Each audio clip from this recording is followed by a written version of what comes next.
Dobre. Klasa. Ah.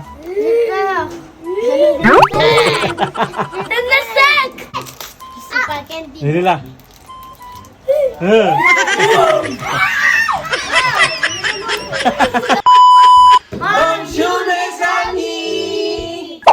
Binigyan pala ako ng halaman ng aking amo Mesami at dinagay ko nga dito sa may baso para hindi madurog yung dahon. At tapos na nga pagdating ko sa bahay, heto na at bubuksan ko na. Tignan nyo naman yung mga reaction ng mga bata. Pagtripan natin sila. Sobrang curious nila kung ano yung nasa loob. Kaya heto na nga tinanong ko sila at pinagtripan ko sila. Basta. Tignan nyo.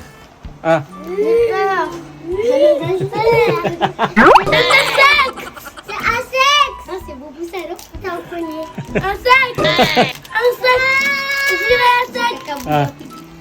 Ano to? Dito ano to? Asek! Asek! Spaghetti. Dili la.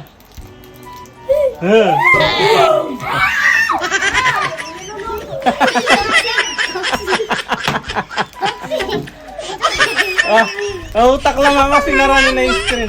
Open nyo yan. Asek! No!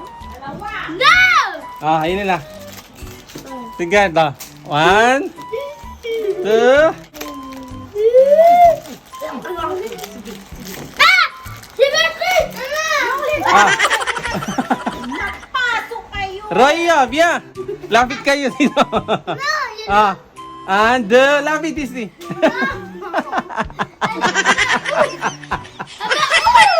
Lapit. Lapit mo ka si Roy. Ah. And ano yung itsura nila? Tapos lang kayo magtitlok. And 3, isa Frank!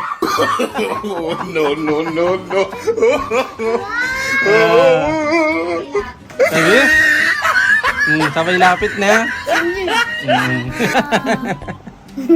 Wow! Pag mo ngawakan na kasi. Yay! Bakit ano yung nasa loob Si tayo? Wazoo! Si Wazoo! Ano yung nasa loob tayo? Ang ganda niya. Wow! Diba? Isa Frank. Tatanim natin. Let's go! At dahil parehas kaming plantito-plantita ni Mama Neri, nung nakita nga niya yung halaman na yan is natuwa din siya dahil nagandahan nga siya dahil mukha nga daw siyang plastic. At sabi ko naman sa kanya para maitanim ko na nga is bigyan niya ako ng lagayan at bigyan na rin niya ako ng magandang paso. Siya nga yung pinaghanap ko pero ako pa rin yung naghanap ng lagayan niya. Ang ending, utos mo, gawa mo. Ang yamatan. At sa paghahanap ko nga Mesami, bali nakahanap nga ako ng lagayan yung pinaglumaan ni Mama Neri na pinaglagyan ng mga orchids. At tuwang-tuwa naman ako Mesami, isaktong-sakto lang yung tanim nating halaman at hindi pa siya masyadong kalakihan kaya heto na nga at pati lalagyan niya iswak na swak dito sa may pwesto niya. O tingnan nyo. Wow! Kapag pumapasok ako sa trabaho Mesami at nakikita ko nga ito sa amo is sobrang nakukyutan ako. Sabi ko madam baka pwedeng humingi at dahil nga may suli heto na nga at kinapalan ko na nga yung mukha ko at nanghingi na nga ako. Heto na nga yung itsura niya, hindi ko alam kung anong pangalan yan, pati yung amo hindi niya alam kung anong pangalan. Kaya comment daw below kung anong pangalan yan. Nyamatan. Thank you for watching! Again to! Ciao!